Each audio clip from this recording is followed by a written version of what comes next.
Dates lock చేసే దానిపై ఉన్న ఫోకస్ సినిమా పూర్తి చేయడంపై మన దర్శక నిర్మాతలు పెట్టడం లేదా? డేట్ ఇచ్చేస్తే చాలు బిజినెస్ అయిపోతుందని చేతులు దులిపేసుకుంటున్నారా? అదేంటి అంత కఠినంగా మాట్లాడుతున్నారు అనుకోవచ్చు. కానీ మనోళ్ళు చేసే పనులు చూస్తూ ఉంటే అదే అనిపిస్తోంది. మరి ఈ తిప్పలేంటో ఎక్స్క్లూజివ్ గా డిస్కస్ చేద్దాం పదండి. 2026కి సంక్రాంతి అద్దిరిపోయి ఓపెనింగ్ ఇచ్చింది. మరో 3 నెలలకు సరిపడ బూస్టప్ ఇచ్చింది. వచ్చిన 5 సినిమాల్లో ఓ ఇండస్ట్రీ హిట్, ఓ బ్లాక్ బస్టర్, ఓ సూపర్ హిట్ వచ్చాయి. కానీ సంక్రాంతి సంపాదించిందని సమ్మను వదిలేస్తే బాగోదు కదా. అదే ఎఫెక్ట్ నెక్స్ట్ రాబోయే దసరా, ఇయర్ ఎండింగ్ పై కూడా పడుతుంది. సినిమాలు లేకుండానే సీజన్స్ అయిపోతాయి. కావాలంటే పెద్ది, ప్యారడైజ్ సినిమాలనే తీసుకోండి.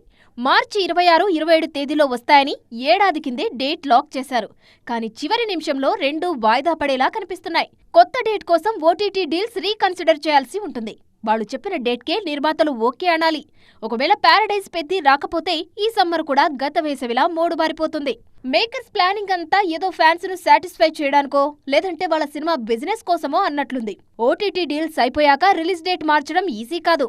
చివరి నిమిషంలో వాయిదా వేస్తే ఓటీటీ దెబ్బకు నిర్మాతలకు లాస్ తప్పదు. ఒక్క భారీ సినిమా అలా వాయిదా పడితే చుట్టూ ఉన్న చిన్న సినిమాలకు నష్టమే.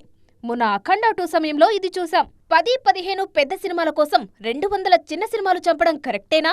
రిలీజ్ డేట్ ఏదో తూతూ మంత్రంలా కాకుండా థియేటర్స్ సర్దుబాటు, ఓటీటీ డీల్ చూసుకొని అనౌన్స్ చేస్తే బెటర్.